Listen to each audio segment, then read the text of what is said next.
लेते हैं कि अच्छा नेगेटिव इलेक्ट्रिक फील्ड कब दर्शाएंगे हम लोग। तो देखिए ये वाला जो क्वेश्चन है इसको जरा ध्यान से देखिए। इसमें ग्राफ कहाँ से स्टार्ट हुआ है, 6 वोल्ट से स्टार्ट होके ऊपर 20 वोल्ट तक गया या 7 मीटर तक दिखा है। यहाँ 0,0 मान लीजिए। तो यहाँ भी पहले स्लोप निकालिए। स्लोप क्वेश्चन नंबर 2 का सोल्यूशन है। स्लोप कितना आएगा, स्लोप की वैल्यू आएगी अपने पास y/x करके ही आएगी, y/x। लेकिन ध्यान देना इस बार ये ग्राफ 0,0 से नहीं स्टार्ट है, मतलब यहाँ से स्टार्टिंग नहीं है इसकी। इस बार जो ग्राफ है वो कहीं यहाँ बीच से स्टार्ट हुआ है। तो आपका रियल वाला y बस ये डिस्टेंस होगा, रियल वाला y आपका ये डिस्टेंस होगा, और x तो ये है ही, रियल वाला y ये होगा क्योंकि यहाँ से स्टार्ट होके यहाँ तक गया है। तो बताइए ये कितना डिस्टेंस आएगा, तो 20 - 6 यानी कि कितना आ जाएगा 14, और ये तो आपका कितना है 7 है ही। तो y/x करिए, तो y/x यानी कि 14/7 आ गया। ठीक है, लेकिन अब यहाँ डिसाइड करना है कि प्लस का आएगा कि माइनस का आएगा। तो ये बताइए ब्लू कलर वाली लाइन से आपका ग्राफ है। अब जरा इस पैरेलल लाइन से एंगल देखिए कितना बना रहा है, ऑब्ट्यूस या एक्यूट, तो एक्यूट एंगल बना रहा है। एक्यूट एंगल बनाने का मतलब हुआ कि स्लोप कैसा है, पॉजिटिव है। तो ये स्लोप खुद इटसेल्फ पॉजिटिव हो गया। जबकि यहाँ आप y/x कर लीजिए और उसके बाद फिर देखिए कि एंगल कैसा बना रहा है, ऑब्ट्यूस की एक्यूट, तो फिर वहाँ पे साइन चेंज कर लीजिए कि अगर ऑब्ट्यूस एंगल बना रहा है x एक्सिस के साथ या x एक्सिस के पैरेलल लाइन के साथ, जैसे ये पैरेलल लाइन है इसके साथ भी, ठीक है। जैसे यहाँ x एक्सिस तो नीचे है तो इसके ये पैरेलल लाइन है ना, तो इस पैरेलल लाइन से एक्यूट एंगल बना रहा है, तो इसलिए पॉजिटिव स्लोप।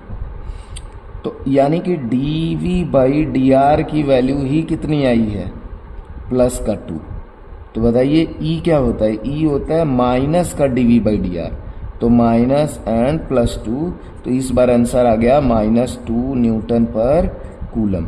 और एक चीज आप देख भी रहे हो कि डिस्टेंस में आगे बढ़ने पे पोटेंशियल बढ़ रहा है। तो डिस्टेंस में आगे बढ़ने पे पोटेंशियल बढ़ रहा है, इसका मतलब पक्का पोटेंशियल बढ़ रहा है। तो पोटेंशियल कहाँ बढ़ता है, इलेक्ट्रिक फील्ड के अपोजिट डायरेक्शन में, क्योंकि इलेक्ट्रिक फील्ड के डायरेक्शन में जाने पे पोटेंशियल घटता है। तो अपोजिट डायरेक्शन जाने का मतलब ही क्या हुआ कि हम किधर जा रहे हैं, नेगेटिव इलेक्ट्रिक फील्ड में। मतलब अगर इलेक्ट्रिक फील्ड इधर की तरफ +2 है तो आप इधर से इधर घूम रहे हो तो क्या बोलोगे, नेगेटिव बोलोगे। कि हम उल्टे डायरेक्शन में जा रहे हैं तो नेगेटिव आएगा। ठीक है स्टूडेंट्स, अगर आपको लगता है कि मैं थोड़ा स्लो पढ़ाता हूँ तो आपको 1.5 पे मेरे वीडियोस देखने चाहिए। तो चलिए अब और भी कुछ इम्पोर्टेंट क्वेश्चंस का हम लोग प्रैक्टिस करेंगे। हर तरह के क्वेश्चन हम लोग देखेंगे इस बार। जैसे अब चलिए नेक्स्ट क्वेश्चन कुछ इस तरीके का ले लेते हैं। नेक्स्ट क्वेश्चन हम लोग कुछ इस तरीके का ले लेते हैं कि मान लेते हैं हम कि कुछ इस तरीके से इलेक्ट्रिक फील्ड लाइन्स है जो कि क्या है, कांस्टेंट है। अच्छा, इस वाले क्वेश्चन में आप ध्यान दीजिए, ये जो ऊपर क्वेश्चन नंबर 2 था इसमें आपसे बस बोला है find value of electric field, कोई पॉइंट वगैरह नहीं दिया है। तो आपको पता है कि पॉइंट दे या ना दे, इस तरह के ग्राफ में इलेक्ट्रिक फील्ड कैसा होता है, कांस्टेंट होता है। यानी अगर वो पॉइंट इस लाइन पे पड़ रहा है तो पक्का इलेक्ट्रिक फील्ड की वैल्यू क्या आने वाली है, सेम ही आने वाली है। ठीक है, तो उसका टेंशन नहीं लेना। अब हम लोग बात करते हैं कुछ अलग तरह के क्वेश्चन की। जैसे मान लेते हैं कि कुछ पॉइंट्स हमको दिया हुआ है, यहाँ पे मान लीजिए ए पॉइंट दिया है, यहाँ पे पॉइंट एकदम ठीक इसके ऊपर पॉइंट बी दिया हुआ है, और यहाँ पे पॉइंट सी दिया हुआ है, और यहाँ पे ई की वैल्यू दिया हुआ है, मान लीजिए E is equal to constant. कोई भी वैल्यू हो सकती है, कॉन्स्टेंट का मतलब 5 या 500, कुछ भी एक वैल्यू है जो फिक्स है, चाहे जितनी यहाँ है उतनी यहाँ है उतनी यहाँ है।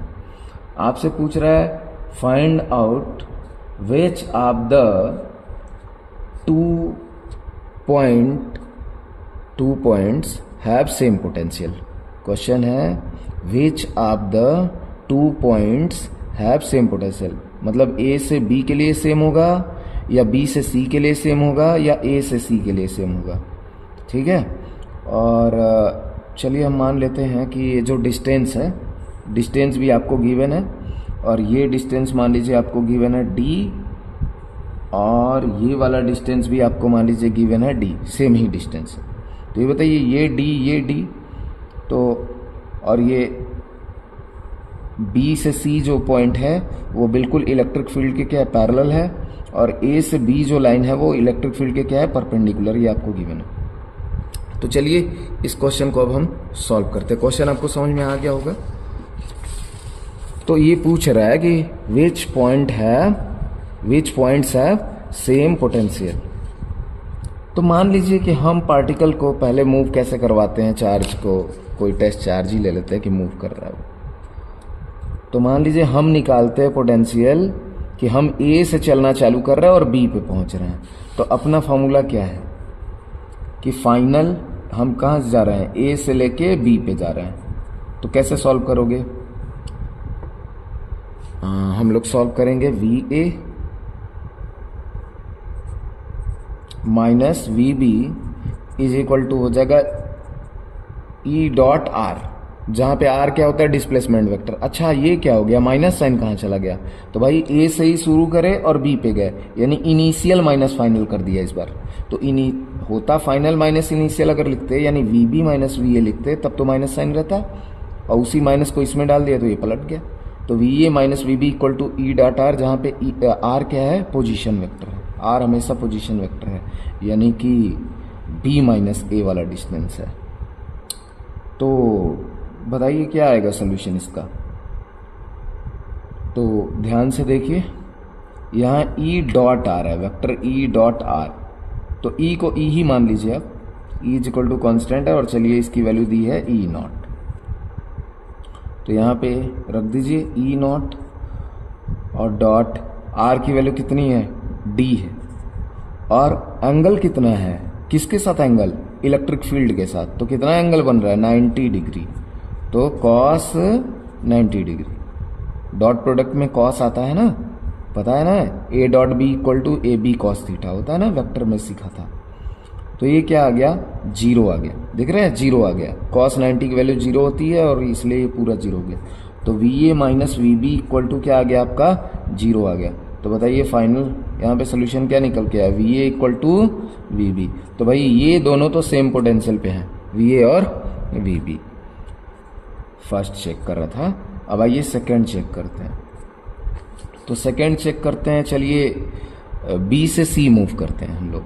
अब कहाँ मूव करते हैं, B से C मूव करते हैं। तो फाइनल माइनस इनिशियल ना लिख के, बल्कि मैं क्या लिख रहा हूँ, इनिशियल माइनस फाइनल। ठीक है, तो चलिए करते हैं। यहाँ पे करेंगे तो VB minus VC equal to क्या लिखेंगे, अब माइनस साइन तो नहीं रहेगा, इनिशियल माइनस फाइनल कर दिया तो E डॉट R हो जाएगा फॉर्मूला। ये तो फॉर्मूला है आपका। तो E की वैल्यू कितनी है, E नॉट। ठीक है, R की वैल्यू कितना रखा है, D ही रखा है। लेकिन इस बार एंगल कितना बना रहा है इलेक्ट्रिक फील्ड के साथ, भाई पैरेलल लाइन जा रही है, पैरेलली जा रहा है। तो पैरेलली अगर जा रहा है तो ये तो क्या हो गया, अगर पैरेलल ही मूव कर रहा है तो आपको एंगल पता चल रहा होगा कि पैरेलल मूव करने पे एंगल कितना हो जाएगा, 0 डिग्री हो जाएगा। तो पैरेलल मूव कर रहा है तो एंगल 0 डिग्री करिए। तो यहीं पे कर देते हैं इसको, E not into D into cos 0 degree, तो बराबर कितना आ गया, E नॉट D। तो यानी यहाँ से VB minus VC equal to आ गया E नॉट D आ गया। अब जरा ये बताइए कि ऐसा लग रहा है कि भाई ये बड़ी वैल्यू है और ये छोटी वैल्यू है, तभी ना बड़े में से छोटे को घटाओगे तभी ना प्लस का कुछ बचेगा।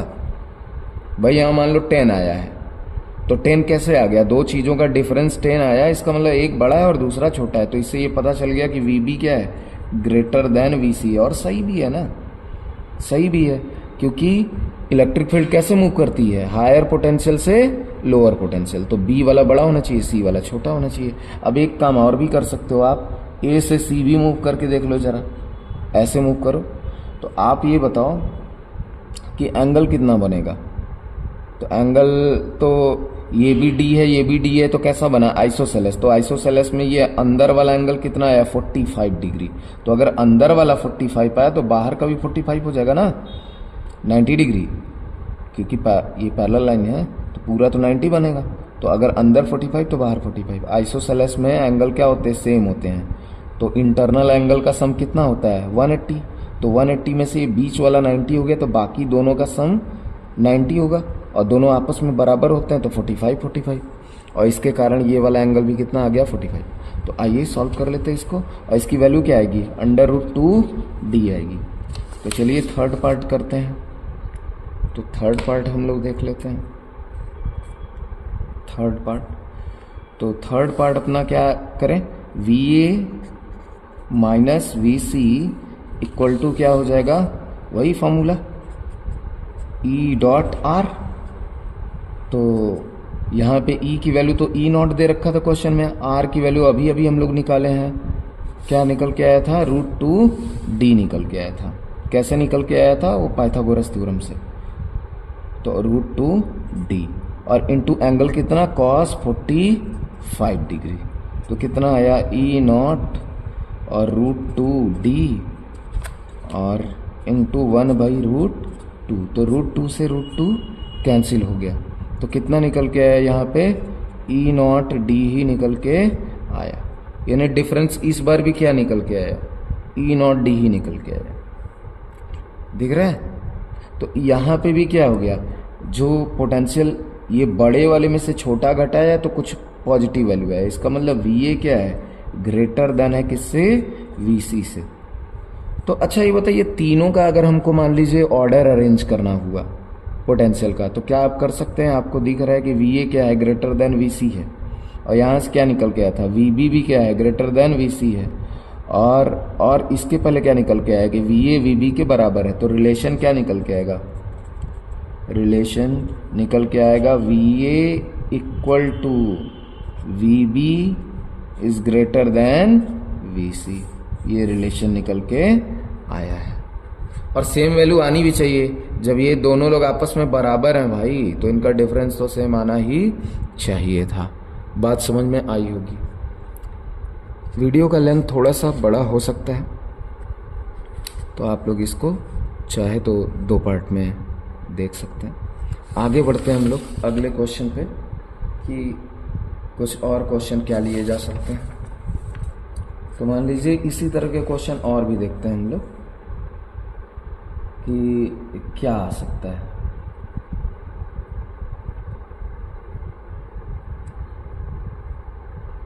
मान लीजिए ये क्वेश्चन मैं आपको होमवर्क के लिए दे दे रहा हूँ, आप खुद से ट्राई करिएगा इस क्वेश्चन को, ठीक है। कि ये एक कांस्टेंट इलेक्ट्रिक फील्ड है, ये कांस्टेंट इलेक्ट्रिक फील्ड है इस तरीके से, और इसमें मान लीजिए कुछ पॉइंट दिया हुआ है आपको, या एक ट्रायंगल बना दिया, इसी में ट्रायंगल बना दिया। ये ट्रायंगल है, आइसोसेलेस ट्रायंगल है, और सभी की साइड x x x है। यहाँ लिख दिया ABC। आपको फाइंड करना है, फाइंड यहाँ पे E की वैल्यू है, मान लीजिए E0 ही है, कितनी है E0 है। Find VA minus VB first, second VB minus VC, third VC minus VA। ये आपको फाइंड करना है, ये आपके लिए होमवर्क क्वेश्चन है, ठीक है। मुझे लगता है कि आप लोग बड़े आराम से इस तरह के क्वेश्चंस को आप अब कर लेंगे। चलिए थोड़ा सा डिफरेंट टाइप का क्वेश्चन देखते हैं। अब मान लीजिए कि इलेक्ट्रिक फील्ड आपको कांस्टेंट तो देगा, लेकिन कुछ एंगल पे दे दे, कुछ एंगल पे दे दे। जैसे ये इंपॉर्टेंट क्वेश्चन है, इसको ध्यान से आप देखिएगा। देखिए इंपॉर्टेंट क्वेश्चन का मतलब ये नहीं होता कि क्वेश्चन टफ है, बस इंपॉर्टेंट है। ये मान लीजिए इस तरीके से है, और कुछ यहाँ पे आपको पॉइंट गिवन है ए, ये गिवन है मान लीजिए 2,1, 2,1, और मान लीजिए दूसरा पॉइंट गिवन है बी, जो बी पॉइंट है, वो मान लीजिए गिवन है आपको 6,8 गिवन है, मान लीजिए 6,8 इस तरीके से पॉइंट गिवन है। और आपको इलेक्ट्रिक फील्ड कुछ दिया हुआ है, ऐसे दिया हुआ है इलेक्ट्रिक फील्ड, ऐसे देख रहे हैं, ये आपका वाई एक्सिस है, ये आपका एक्स एक्सिस है। इलेक्ट्रिक फील्ड आपको कुछ ऐसे दिया हुआ है ये तो तरीके से, और ये इलेक्ट्रिक फील्ड का एक्स एक्सिस के साथ एंगल भी बता दिया कि ये 45 डिग्री बनाता है। ठीक है, अब आपको कह रहा है इलेक्ट्रिक फील्ड की वैल्यू भी है E = E0 ही है, गिवन है, ये गिवन है आपको। अब आपको पूछ रहा है कि आप फाइंड करिए VA minus VB, find VA minus VB find करिए। कैसे करोगे आप? तो देखिए आपके पास सेम ही फॉर्मूला है, आपको घबराना नहीं है, फॉर्मूला आपके पास सेम है। कि आपको क्या करना है, आपको पता है कि अगर आप A से B की तरफ जाते हो, यानी इनिशियल से फाइनल जाते हो, तो आप कैसे फॉर्मूला लगा देना। तो अगर इनिशियल से फाइनल आप जाते हो तो आप फॉर्मूला लगा देना VA माइनस VB = E.R लगा देना। फाइनल माइनस इनिशियल करते तो यहाँ माइनस रहता, और इनिशियल माइनस फाइनल कर दिए तो ऐसा हो गया। और हमसे तो VA माइनस VB ही पूछा है, तो वही लगा दिए तो माइनस गायब हो गया। लेकिन अब ये बताइए कि ये वेक्टर के फॉर्म में है, तो इलेक्ट्रिक फील्ड आपको क्या गिवन है, इस तरीके से गिवन है 45 डिग्री पे। तो अगर ध्यान से देखिए तो इस बार आप क्या करिए ना कि इलेक्ट्रिक फील्ड किसी एंगल पे गिवन है, किसी डायरेक्शन में गिवन है, तो आप क्या करिए कि इलेक्ट्रिक फील्ड को ब्रेक कर दीजिए कंपोनेंट वेक्टर में। कैसे कंपोनेंट वेक्टर ब्रेक करते हैं कि अगर ये F वेक्टर होता 45 डिग्री पे, तो आप क्या लिखते इसको, आप लिखते इसको F, और यहां पे लिखते Fx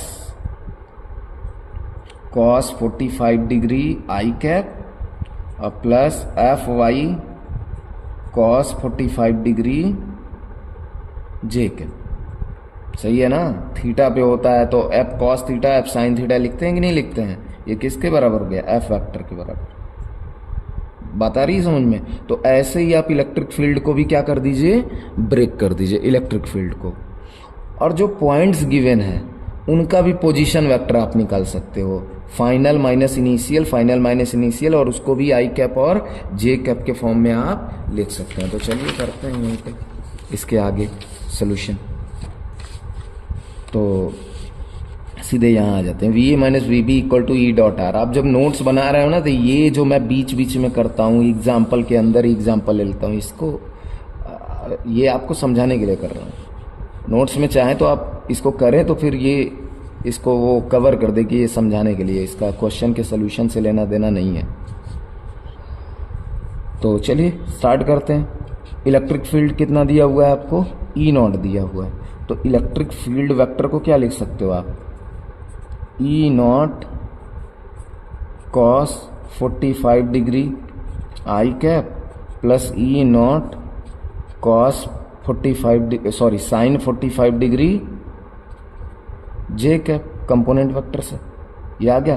तो इसको जरा लिखिए, तो ये क्या हुआ, E0 √2 I कैप और प्लस E0 √2 J कैप आ गया। ये किसकी वैल्यू आ गई, E वेक्टर की। अब चलिए R वेक्टर निकालिए। R वेक्टर क्या आएगा, तो देखिए फाइनल माइनस इनिशियल करिए, पोजीशन वेक्टर। पोजीशन वेक्टर क्या करिए, फाइनल माइनस इनिशियल। किसी के दिमाग में ये आ सकता है कि सर पहले हम जब B माइनस A करते थे तब ना यहाँ फाइनल माइनस इनिशियल करते, अब A माइनस B कर रहे हैं तो इनिशियल माइनस फाइनल कर देना चाहिए। नहीं, जब हम A माइनस B कर रहे हैं तो याद होगा कि फॉर्मूले में एक माइनस था, उस माइनस को हमने एब्जॉर्ब किया है, तो फाइनल माइनस इनिशियल ही करोगे आप।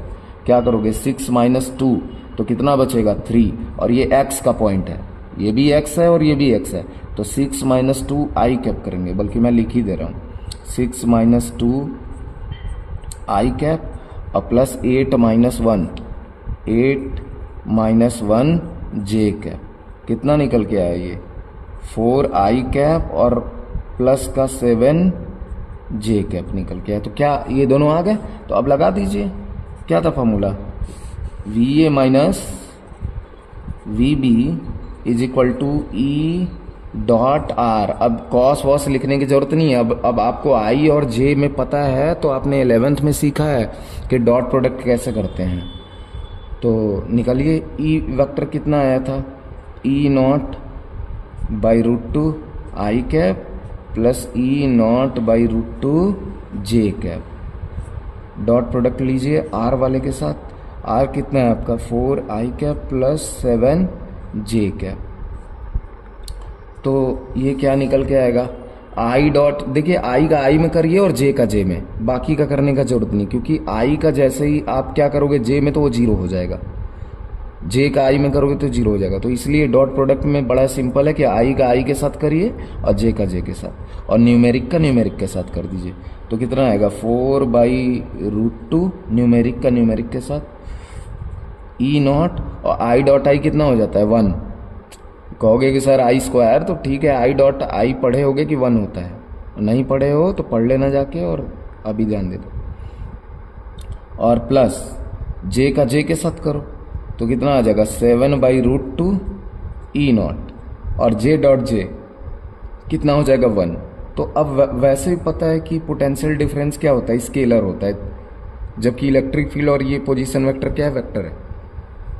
तो इसीलिए इसमें से आई जे गायब हो गया, तो V A minus V B की ये वैल्यू आ गई। ठीक है, इससे रिलेटेड क्वेश्चन आपको एनसीईआरटी में मिल जाएंगे, इस तरह के क्वेश्चन देखने को, प्रीवियस ईयर बोर्ड में भी आपको क्वेश्चन मिल जाएगा। ठीक है, ओके स्टूडेंट्स, चलिए अब आगे कुछ और भी सिंपल क्वेश्चन जरा देख लेते हैं कि कुछ सिंपल क्वेश्चन जो आपको एनसीईआरटी में मिल जाएंगे। जैसे सपोज करिए कि आपके पास एक ट्रायंगल है और ट्रायंगल पे चार्ज है Q1, Q2, Q3, ये X1, ये X2, ये X3। मान लिया कि ट्रायंगल का कुछ नाम भी है, ट्रायंगल का नाम है आपके सामने ABC है। आपसे कह रहा है find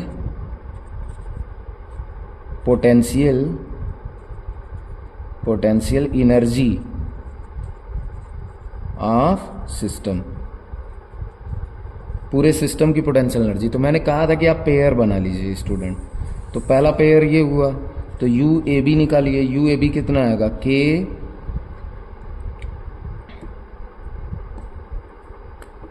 Q1 Q2 divided by x. अच्छा स्टूडेंट, मैं वीडियो को एडिट नहीं करता हूँ, या कह सकते हो कि उतना टाइम नहीं मिलता होगा कि मैं एडिट करूँ, तो कहीं कहीं अगर माइनस प्लस का एरर आ जाता है और मैं वीडियो बिना देखे ही अपलोड भी कर देता हूँ, बाद में देखता हूँ जब टाइम मिलता है। तो जब पता चलता है कहीं माइनस साइन का या कोई छोटा मोटा मिस्टेक हो गया है, तो मैं पिन कमेंट में उसको लिख देता हूँ। तो एक बार आप पिन कमेंट भी चेक किया करिए। K Q1 Q2 by X U A B का आया, वैसे ही यू बी सी देखिए, बी सी, तो एक पेयर ये तैयार करिए, ये वाला पेयर क्या आएगा यू बी सी के Q2 Q3 divided by x. वैसे यू ए सी क्या आएगा, यू ए सी आएगा के Q1 Q3 divided by x. जैसे अभी देखिए एक मिस्टेक हो रहा था, यहाँ x1 आएगा डिस्टेंस, दूसरा वाला क्या हो गया बी सी में x2 आएगा, और ए सी में क्या आएगा x3। तो फ्लो में छोटी मोटी गलतियां हो जाती हैं। क्लास में क्या होता है कि कोई ना कोई स्टूडेंट बोल देता है कि सर यहाँ पे मिस्टेक हो रहा है। ठीक है, अब हमको पूरे सिस्टम का चाहिए, तो ये स्केलर है, तो स्केलर है तो क्या करो सबको ऐड कर दो, ऐसे जैसे 5 + 10 + 12 करते वैसे सिंपली ऐड करो। ये वेक्टर नहीं है। जब आप फोर्स निकालते थे तो फोर्स क्या होता था, वेक्टर होता था। तो वेक्टर को डायरेक्ट ऐड तभी करेंगे जब सारे के सारे क्या हो सेम डायरेक्शन में, वरना तो आपको जो भी स्पेशल फॉर्मूले पता है वो लगा के आप करेंगे। लेकिन ये स्केलर है, एक नंबर टाइप से है, तो आप डायरेक्टली इसको ऐड करिए विथ साइन। अगर प्लस का है तो प्लस के साथ, माइनस का है तो माइनस के साथ। जबकि उसमें माइनस का साइन हम लोग नहीं लिखते थे। इसमें अगर कोई एक चार्ज माइनस का Q2 हो जाता तो हम माइनस भी लिखते, जबकि फोर्स में हम उस माइनस को लिखने की हमें कोई ज़रूरत नहीं होती, क्योंकि वो क्या बताता है, सिर्फ डायरेक्शन बताता है। जबकि यहाँ जो माइनस होगा वो डायरेक्शन नहीं बताएगा, ठीक है, वो मैग्नीट्यूड बताएगा उसका। ये थोड़ा सा इस पर ध्यान देना इस बात पे आप, कि अगर यहाँ माइनस होता तो माइनस भी लिखते हैं हम लोग। तो यू नेट इक्वल टू क्या आ जाएगा, A B plus B C plus A C. तो डायरेक्ट देखिए के सभी में है तो मैंने के को कॉमन ले लिया, तो क्या आएगा Q1 Q2 by X1 plus Q2 Q3 by X2 plus Q1 Q3 by X3। ऐसे ही आपको एनसीईआरटी में रेक्टेंगल पे रख देगा, पेंटागन पे रख देगा। तो आप क्या करो, दो दो चार्जेस के जो भी यूनिक पेयर हैं वो आप बनाइए और उससे आप फाइंड कर लीजिए। ठीक है स्टूडेंट्स, तो चलिए एक नया पेज लेते हैं और एक दो क्वेश्चन और भी देख लेते हैं।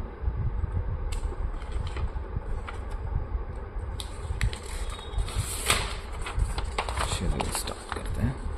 तो अब देखिए हमारे पास कुछ इम्पोर्टेंट कॉन्सेप्ट की बात हम कर लेते हैं। तो मान लीजिए एक क्वेश्चन के फॉर्मेट में है, लेकिन वेरी वेरी इंपॉर्टेंट है कि if we release a charge particle in a constant electric field, it always moves towards lower potential. क्या अगर हम एक चार्ज को रिलीज करें तो हमेशा वो लोअर पोटेंशियल की तरफ ही जाएगा, या फिर लोअर पोटेंशियल एनर्जी की तरफ जाएगा? आपको जवाब देना है कि जैसे मान लीजिए एक चार्ज है, ये इलेक्ट्रिक फील्ड है इस तरीके से, और हमने इसको रिलीज करा चार्ज क्यू को। तो आपको पता है कि अगर इलेक्ट्रिक फील्ड का डायरेक्शन इस तरीके से है तो यहाँ तो कुछ हायर पोटेंशियल होगा अगर ये पॉइंट ए है तो, और इधर इलेक्ट्रिक फील्ड के डायरेक्शन में बढ़ने पे बी पॉइंट पे लोअर पोटेंशियल होगा। तो कह रहा है कि चार्ज किधर को जाएगा, always moves towards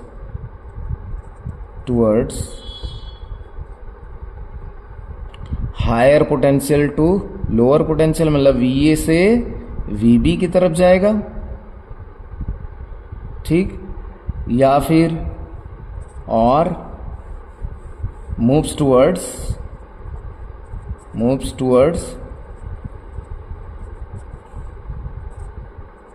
UA to, या UA टू UB नहीं लिखूंगा बल्कि लिखूंगा हायर पोटेंशियल एनर्जी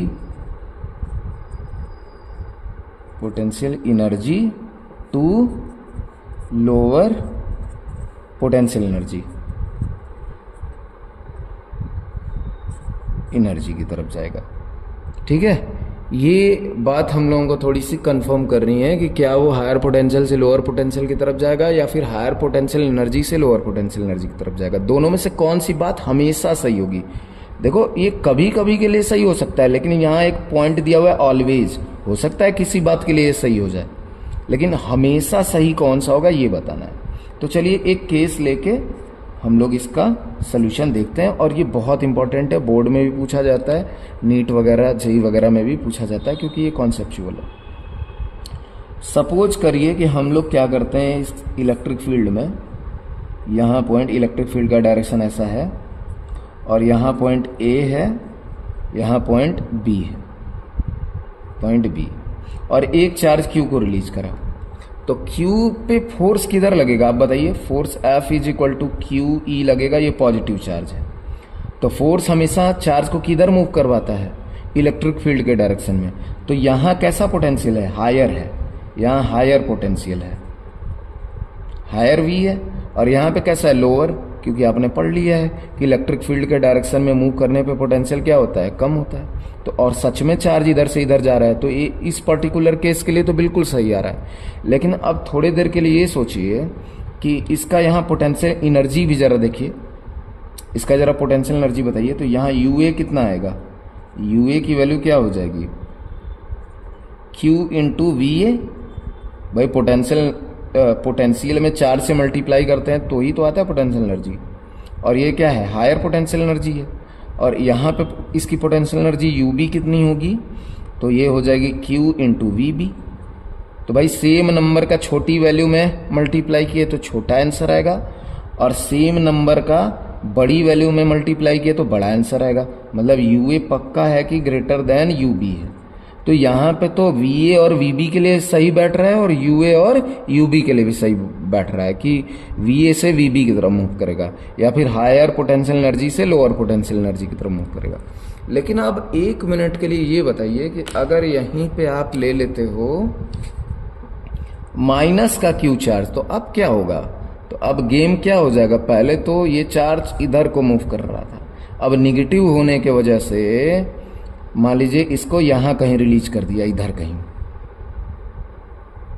तो इसको रिलीज करोगे कहीं भी जरूरी नहीं कि यहीं से मान लीजिए इलेक्ट्रिक फील्ड इधर पीछे से स्टार्ट हो रहा है कोई, तो इसके पीछे तो जितना भी जाओगे, मान लो सी पॉइंट ले लो, तो भाई ये तो और हायर हो गया पोटेंशियल ना, वीसी। तो अगर यहीं पे छोड़ते हो तो ए से बी की तरफ जाएगा या ए से सी की तरफ जाएगा। तो अब जरा बात करते हैं कि आपको अच्छे से पता है कि इलेक्ट्रिक फील्ड के अपोजिट डायरेक्शन में जाएगा, क्योंकि माइनस चार्ज है तो इस पे फोर्स किधर लगेगा, इस पे इधर की तरफ लगेगा, तो जाएगा इधर से इधर। तो इस बार तो हायर पोटेंशियल कौन है, ये, और जबकि लोअर पोटेंशियल कौन है, ए वाला, क्योंकि सी तो इलेक्ट्रिक फील्ड में और पहले है, तो और पहले तो और पोटेंशियल इसका ज़्यादा है, लेकिन यहाँ पे ए का पोटेंशियल अब तो कम हो गया। तो इस बार तो ये बात झूठी साबित होगी नेगेटिव चार्ज के लिए, क्योंकि यहाँ तो हायर से लोअर मूव कर रहा था, लेकिन यहाँ क्या हो गया, लोअर से हायर। किसके लिए, पोटेंशियल के लिए। लेकिन अब जरा पोटेंशियल एनर्जी को चेक करिए। ये पहला पॉइंट हमने चेक करा था, दूसरा पॉइंट नेगेटिव, ये प्लस चार्ज के लिए, ये माइनस चार्ज के लिए। तो अब जरा पोटेंशियल एनर्जी निकालिए। यू ए बराबर क्या हो जाएगा, Q इंटू वी ए, और यू सी क्या आएगा, यू सी आएगा Q इंटू वी सी। सही है, लेकिन चार्ज का साइन क्या है, माइनस, और ये क्या है, माइनस। अब आप जानते हो कि नेगेटिव में जो नंबर बड़ा वही होता है छोटा, इतना तो आपको पता है। तो ये बताइए Vc बड़ा था कि न्यूमेरिकल वैल्यू में तो Vc बड़ा था, तो बड़े वैल्यू में सेम नंबर से मल्टीप्लाई, और यहाँ छोटे वैल्यू में सेम नंबर से मल्टीप्लाई। तो इसका जो नंबर है तो ये नंबर में छोटा है लेकिन नेगेटिव साइन के साथ, और ये नंबर में बड़ा है लेकिन नेगेटिव के साइन के साथ। तो बताइए -20 बड़ा होगा या -10 बड़ा होगा, तो माइनस का 10 बड़ा होगा। तो इसका मतलब ये हुआ कि पोटेंशियल एनर्जी के हिसाब से तो U A is greater than U C हो गया, यानी हायर पोटेंशियल एनर्जी से लोअर पोटेंशियल एनर्जी यहाँ भी वर्क कर रहा था नेगेटिव चार्ज के लिए भी, और हायर पोटेंशियल एनर्जी से lower potential energy positive charge के लिए भी वर्क कर रहा है। तो इसलिए हमेशा सत्य क्या होगा, जो हमेशा ऑलवेज ट्रू की बात कर रहा है, तो क्या बोलेंगे स्टार पॉइंट में कि चार्ज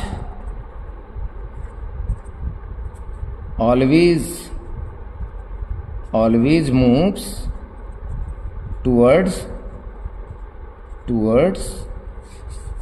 क्या हो जाएगा, higher potential energy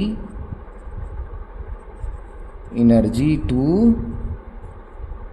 lower potential energy. लेकिन हायर पोटेंशियल से लोअर पोटेंशियल कब जाएगा, जब चार्ज पॉजिटिव का हो, और वहीं जब चार्ज नेगेटिव का हो जाएगा तो उल्टा कर देगा, लोअर पोटेंशियल से हायर की तरफ भागने लगेगा। आई होप कि आपको बहुत अच्छे से समझ में आया होगा ये कॉन्सेप्ट। अगर नहीं समझ में आया तो वीडियो को रिपीट करके देखिए, फिर भी ना समझ में आए तो आप कमेंट बॉक्स में कमेंट करिए।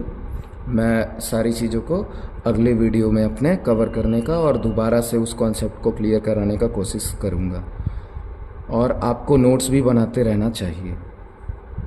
Thank you for watching.